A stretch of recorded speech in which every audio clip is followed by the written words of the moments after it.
Hello friends, आप सभी का अंकुश एकेडमी में स्वागत है। आज का जो क्लास है वो साइंस का है। ये प्रैक्टिस सेट साइंस का 7 है। 6 तक हो चुका है। जो लोग नहीं देखे हैं आप मेरे चैनल पे जाइए, सबका प्लेलिस्ट बना है, आप प्लेलिस्ट में जाके उसको चेक करके देख सकते हैं। डीएसपी की पाठशाला का बुक का जो झारखंड सीजीएल का प्रैक्टिस सेट करा रही थी, तो उसमें जितने भी साइंस के क्वेश्चन पूछे गए हैं सारे इसी बुक से क्वेश्चन पूछे गए हैं। अगर आपके पास ये बुक नहीं है तो मेरे थ्रू आप इस बुक का प्रैक्टिस सेट बना सकते हैं और एग्जाम में साइंस के जितने भी क्वेश्चन पूछे जाते हैं वो सारे क्वेश्चन इस बुक में मिल जाते हैं। ये बुक बहुत ही अच्छा है, साइंस सब्जेक्ट के लिए सारे क्वेश्चन दिया हुआ है, आप इसको अच्छे से पढ़िए। मैं सोचती हूँ कि पर डे 2 वीडियो बना के दूँ, पर मेरे साथ मजबूरी है, मैं नहीं कर पाती हूँ क्योंकि मैं एक हाउसवाइफ हूँ और एक मेरा 2.5 साल का बेटा है जो कि मैनेज नहीं हो पाता है, तो मैं एक ही वीडियो देती हूँ। तो आप लोग बस इस चैनल पे बने रहें। मैं कोशिश करूँगी ज़्यादा से ज़्यादा स्टडी मटेरियल आप लोग को प्रोवाइड कराऊँगी ताकि आप अपने तैयारी को अच्छे से कर सकेंगे। चलिए शुरू करते हैं। क्वेश्चन नंबर 1, रबड़ के संश्लेषण में निम्न में से प्रयोग किया जाता है। तो रबड़ के संश्लेषण में किसका प्रयोग किया जाता है? आइसोप्रीन। तो 1 का जो आंसर होगा वो बी। क्वेश्चन नंबर 2, सोने के आभूषण बनाते समय इसमें मिलाया जाता है। तो सोने का जो शुद्ध सोना 24 कैरेट का होता है। अगर सोने का आभूषण बनाया जाता है तो उसमें क्या मिलाया जाता है? तांबा। तो 2 का जो आंसर होगा वो बी। क्वेश्चन नंबर 3, नायलॉन बनाने में प्रयुक्त कच्चा पदार्थ है। तो कच्चा पदार्थ कौन सा है? एडिपिक अम्ल। तो 3 का जो आंसर होगा वो बी। क्वेश्चन नंबर 4, मोमबत्ती का जलना ये कैसा परिवर्तन है? तो मोमबत्ती का जो जलना है वो रासायनिक परिवर्तन है। तो 4 का जो आंसर होगा वो ए। क्वेश्चन नंबर 5, आतिशबाजी में हरा रंग किसकी उपस्थिति के कारण होता है? तो ये किसकी उपस्थिति के कारण होता है? बेरियम के कारण। तो 5 का जो आंसर होगा वो 6। 5 का जो आंसर होगा वो क्या होगा? सी। क्वेश्चन नंबर 8, कपूर को किस विधि द्वारा शुद्ध किया जाता है? तो कपूर को ऊर्ध्वपातन द्वारा शुद्ध किया जाता है। तो 6 का जो आंसर होगा वो ए। क्वेश्चन नंबर 7, निम्न में से कौन सी धातु सदैव मुक्त अवस्था में पाया जाता है? तो कौन सी धातु पाया जाता है? तो सोना। तो 7 का जो आंसर होगा वो ए। क्वेश्चन नंबर 8, पुराने तेल चित्रों के रंगों को फिर से उभारने के काम में आता है। तो किससे आता है? हाइड्रोजन पेरोक्साइड करने से। तो 8 का जो आंसर होगा वो बी। क्वेश्चन नंबर 9, निम्न में से कौन सा तत्व सभी रंगीन यौगिक बनाता है? तो ये कौन सा बनाता है? क्रोमियम। तो 9 का जो आंसर होगा वो ए। क्वेश्चन नंबर 10, सबसे हल्का तत्व है। तो सबसे हल्का जो तत्व है वो हाइड्रोजन है। तो 10 का आंसर ए।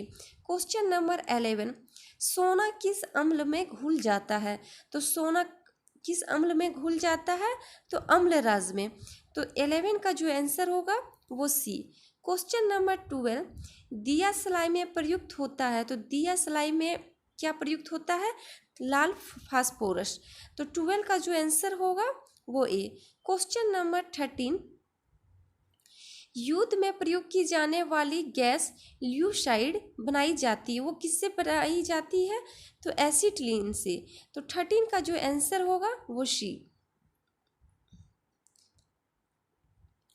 क्वेश्चन नंबर 14, लार में पाया जाने वाला एंजाइम जो कि स्टार्च को ग्लूकोज में परिवर्तित करता है, तो वो कौन सा है? माल्टेस। तो 14 का जो आंसर होगा वो ए। क्वेश्चन नंबर 15, पेट्रोल में विषैला मिश्रित पदार्थ है, तो वो कौन सा पदार्थ है? ट्रेटा एथिल लेड। तो 15 का जो आंसर होगा वो बी। क्वेश्चन नंबर 16, शुष्क धुलाई के काम में आता है, तो क्या काम क्या काम आता है? तो बेंजीन काम आता है। तो 16 का जो आंसर होगा वो बी। क्वेश्चन नंबर 17, दवा बनाने के काम में आता है। तो दवा बनाने के तो क्या काम आता है? तो बेंजोइक अम्ल। तो 17 का जो आंसर होगा वो ए। क्वेश्चन नंबर 18, सबसे अधिक संख्या में किस तत्व के यौगिक है? तो सबसे अधिक जो तत्व वो कार्बन का है। तो 18 का जो आंसर होगा वो सी। क्वेश्चन नंबर 19, हैबर विधि से अमोनिया के निर्माण में निम्न उत्प्रेरक प्रयोग में लाया जाता है। तो ये कौन सा लाया जाता है? लोहा। तो 19 का आंसर ए। क्वेश्चन नंबर 20, नीला स्याही बनाने में प्रयोग किया जाता है। तो क्या प्रयोग किया जाता है? Ferrous sulphate. तो 20 का answer B. Question number 21, rayon रेसे तैयार किए जाते हैं। तो ये किससे तैयार किए जाते हैं? सेलुलोज से। तो 21 का जो आंसर होगा वो ए। क्वेश्चन नंबर 22, क्वेश्चन नंबर 22, नाभिक का आकार है। तो नाभिक का आकार क्या होता है? 10⁻⁻15 मीटर। तो 22 का जो आंसर होगा वो डी। क्वेश्चन नंबर 23, निम्न में अस्थायी कण है। तो इसमें कौन सा कण अस्थायी है? न्यूट्रॉन। तो 23 का जो आंसर होगा वो सी। क्वेश्चन नंबर 24, किसी परमाणु के गुण निर्भर करते हैं। तो किसी परमाणु का गुण किस पर निर्भर करता है? इलेक्ट्रॉनिक संरचना पर। तो 24 का जो आंसर होगा वो डी। क्वेश्चन नंबर 25, किस विटामिन के जली विलयन का रंग गुलाबी होता है? तो कौन सा विटामिन? Vitamin B12। तो 25 का जो आंसर होगा वो बी। क्वेश्चन नंबर 26, सबसे हल्की धातु है। तो सबसे जो हल्की धातु है वो लिथियम है। तो 26 का आंसर बी। क्वेश्चन नंबर 27, वसा विलय होते हैं। तो वसा में क्या विलय होते हैं? Carbon tetrachloride. तो 27 का जो आंसर होगा वो बी। क्वेश्चन नंबर 28, एस्प्रिन बनाई जाती है। तो एस्प्रिन किससे बनाई जाती है? थैलिक अम्ल से। तो 28 का जो आंसर होगा वो बी। क्वेश्चन नंबर 29, एस्प्रिन का रासायनिक नाम है। तो एस्प्रिन जो है उसका रासायनिक नाम क्या है? एसिटाइल सैलिसिलिक अम्ल। तो 29 का आंसर डी। क्वेश्चन नंबर 30, सबसे भारी धातु है। तो सबसे जो भारी धातु है वो कौन सा है? ओस्मियम। तो 30 का जो आंसर होगा वो बी।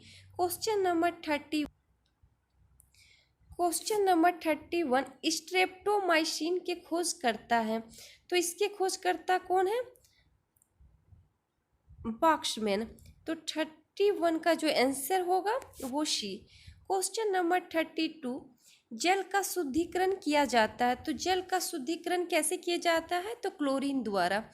तो 32 का जो आंसर होगा वो बी। क्वेश्चन नंबर 33, सबसे अधिक विद्युत ऋणी तत्व है। तो वो कौन सा है? फ्लोरीन। तो 33 का जो आंसर होगा वो डी। क्वेश्चन नंबर 34, राष्ट्रीय रासायनिक प्रयोगशाला स्थित है।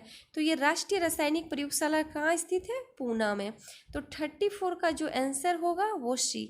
क्वेश्चन नंबर 35, फ्रीऑन का रासायनिक नाम है। तो फ्रीऑन का रासायनिक नाम क्या है? क्लोरोफ्लोरोकार्बन। तो 35 का जो आंसर है वो ए। क्वेश्चन नंबर 36, टेफ्लॉन किसका बहुलक है? तो टेफ्लॉन किसका बहुलक है? टेट्राफ्लोरोएथीन का। तो 36 का जो आंसर होगा वो डी। क्वेश्चन नंबर 37, संश्लेषित रेशा है। तो इसमें कौन सा संश्लेषित रेशा है? रेयान। तो 37 का आंसर ए। क्वेश्चन नंबर 38, कांच पर लिखने के लिए किस अम्ल का प्रयोग किया जाता है? तो कांच पर लिखने के लिए हाइड्रोफ्लोरिक अम्ल का प्रयोग किया जाता है। तो 38 का जो आंसर होगा वो बी। क्वेश्चन नंबर 39, समुद्री जल से नमक किस विधि द्वारा तैयार किया जाता है? तो वाष्पीकरण विधि द्वारा तैयार किया जाता है। तो 39 का जो आंसर होगा बी। साइंस के जितने प्रैक्टिस सेट कराए सब में 80 क्वेश्चन कराते हैं, तो इसी में फिर उसका अगला सेट है। और ये जो क्वेश्चन है वो सारे एग्जाम में पूछे गए हैं और आने वाले एग्जाम में फिर यहीं से क्वेश्चन पूछे जाते हैं। तो आप इसको अच्छे से देखिए और ज़्यादा से ज़्यादा अपने दोस्तों के साथ शेयर कीजिएगा।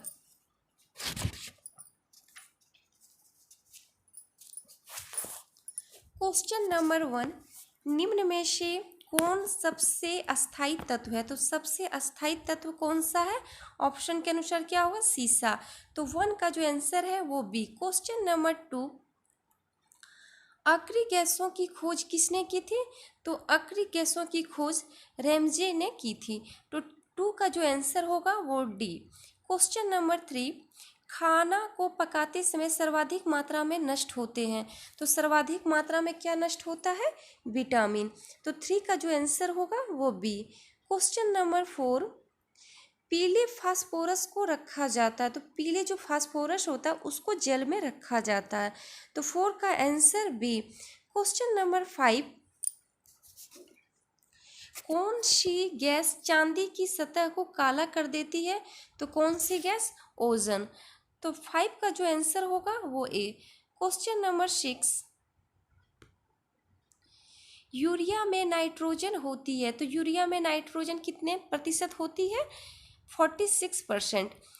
तो 6 का जो आंसर होगा वो सी।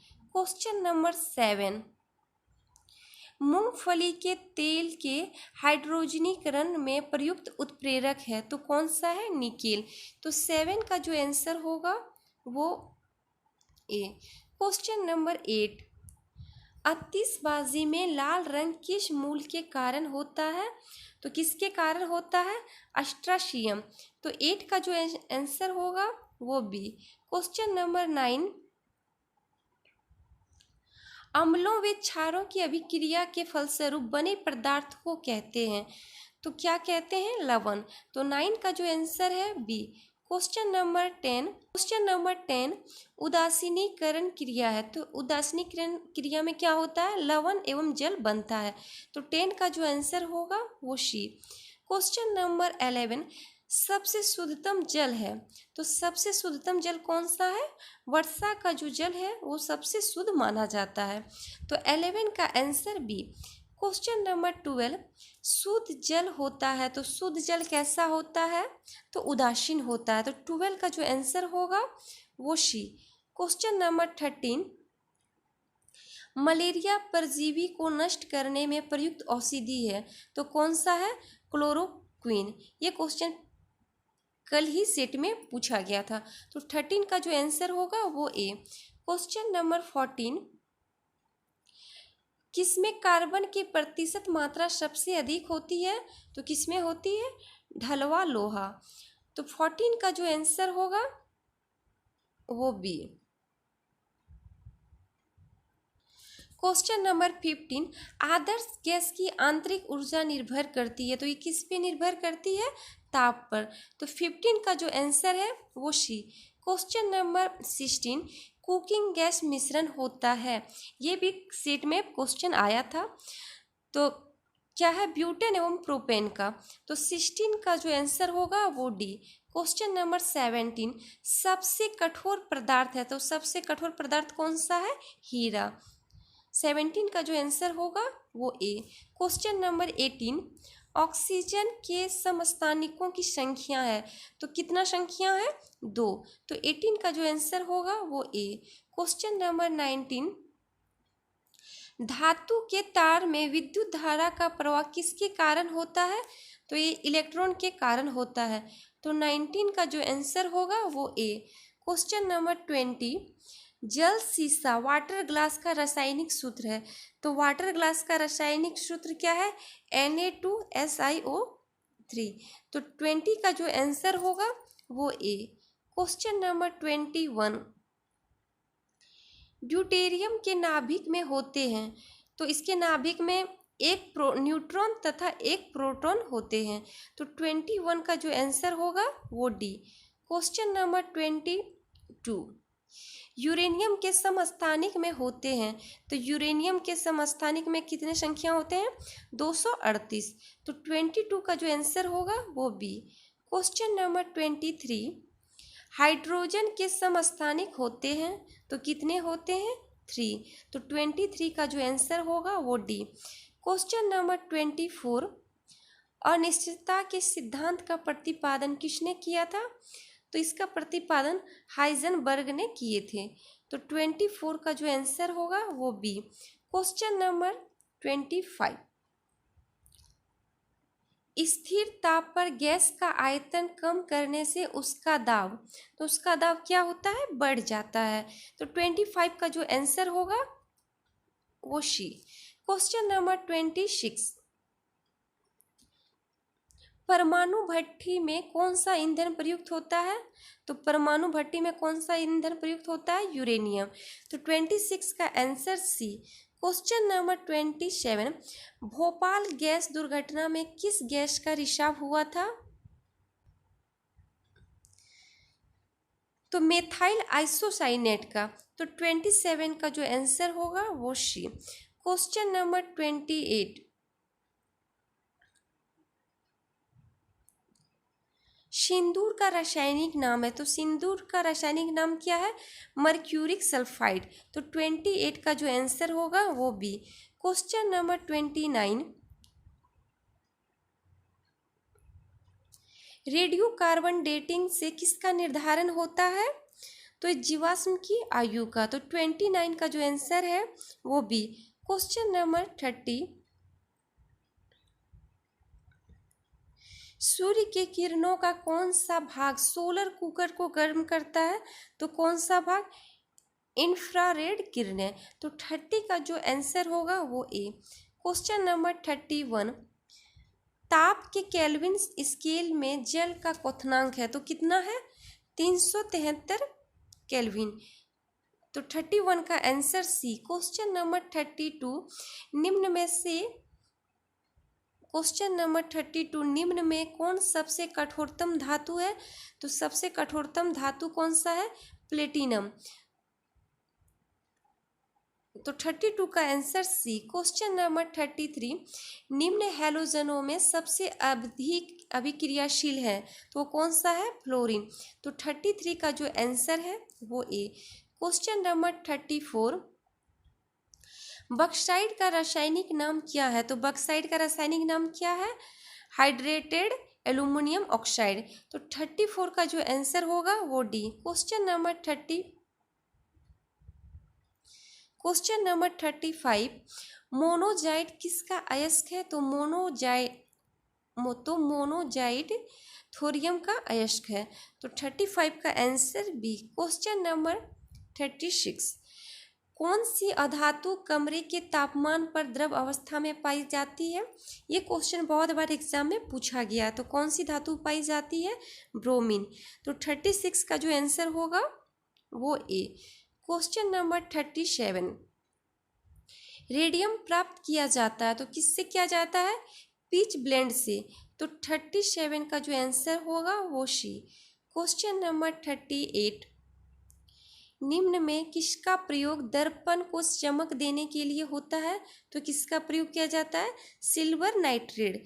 तो 38 का जो आंसर होगा वो ए। क्वेश्चन नंबर 39, सबसे आघातवर्धनी धातु है, तो कौन सी धातु है? सोना। तो 39 का जो आंसर होगा वो बी। ये साइंस का प्रैक्टिस सेट 7 था। इसमें जितने भी क्वेश्चन है, जितने भी मैं सेट करा रही हूँ, सारा क्वेश्चन उसी से मिलता जुलता है। तो आप साइंस का जितने क्विज करा रही हूँ आप उसको देखिए, क्योंकि जो क्वेश्चन एग्जाम में पूछा जाता है, जो पूछा गया है, सारा वही सब रिपीट होता है। तो आप इसको अच्छे से देखिए और अपने दोस्तों के साथ ज़्यादा से ज़्यादा शेयर कीजिएगा। और इस चैनल पे जो नए हैं वो चैनल को सब्सक्राइब कीजिएगा, लाइक कीजिएगा और अपने दोस्तों के साथ शेयर कीजिएगा।